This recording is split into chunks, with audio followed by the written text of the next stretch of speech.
In 1896, a farmer in New Zealand decided to execute a peculiar idea. He chose to transport 400 head of crossbred wool-producing sheep to a deserted island, an uninhabited place where nothing existed but wind, rocks, and biting cold. However, the project ultimately failed, leading the farmer to depart and leave the sheep to face their fate alone. Decades passed without a single soul visiting the island until 75 years later, people returned to find a staggering surprise.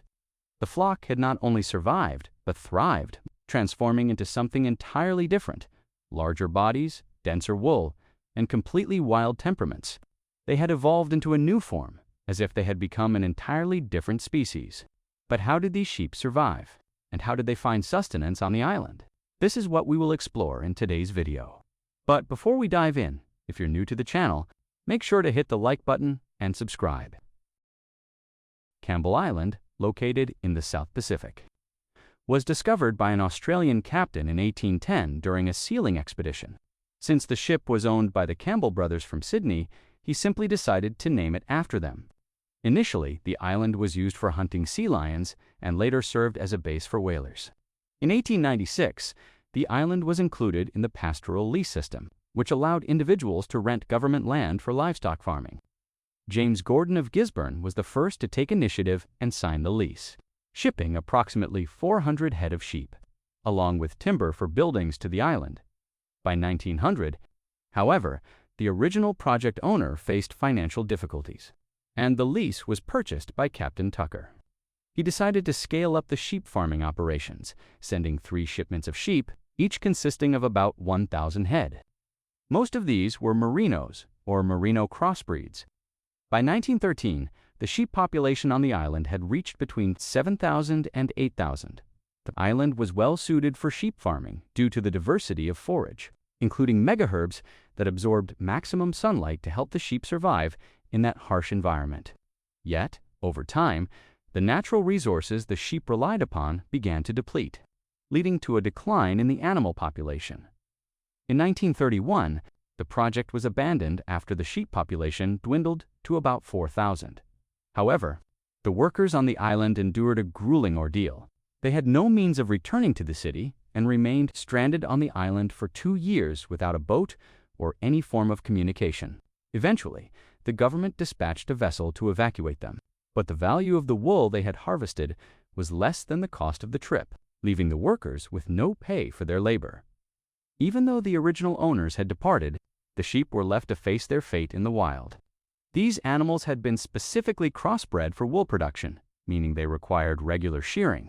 Without it, the wool could accumulate excessively, endangering their lives.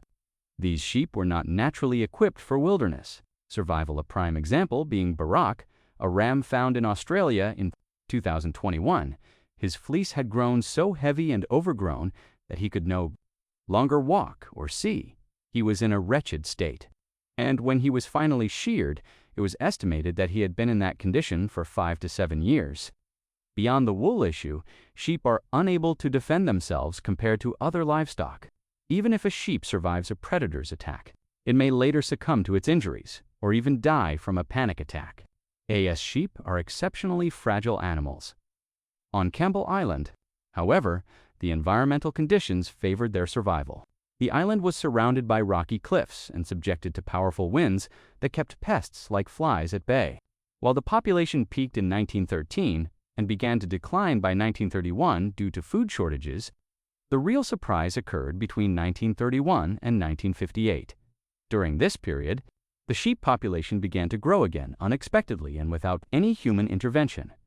When the flock was left untended on Campbell Island, it initially faced high mortality rates. The sheep that could not adapt to the new environment met a grim fate, dying quickly without leaving any offspring. Conversely, those possessing traits suited for survival endured, passing their genes to a generation better adapted to life in the wild. Ultimately, only the strongest remained, and their numbers began to rise once more. During that interval, the island's vegetation had also been given a chance to recover and flourish. Once the sheep population declined, more food became available, and the absence of natural predators on the island played a significant role in this process. As there was no threat to their safety, 40 years passed, during which the sheep lived freely. adapting to their harsh environment without the need for human care, despite having been entirely dependent on humans at the start. However, in 1975, when people returned to the island to gather the sheep, a major surprise awaited them. Although the sheep appeared to belong to the same original lineage, they had effectively evolved into an entirely different type of creature. Their physical traits had shifted. Their limbs grew longer, and they held their heads higher than mainland sheep.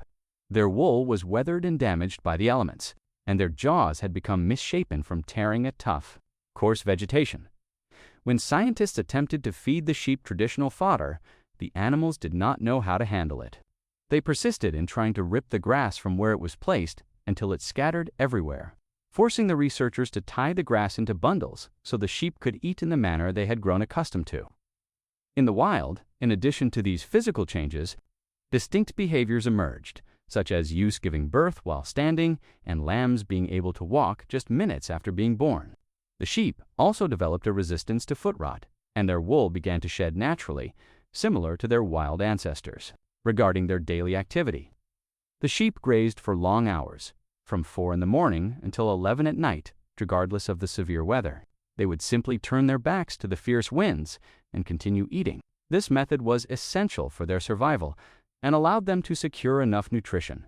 However, over time, the government decided in 1937 to dedicate the island to the protection of its flora and fauna. In 1954, the island was declared a nature reserve, and a judicial order was issued to remove the sheep. In 1958, following a scientific study, the population was estimated at fewer than 1,000 head.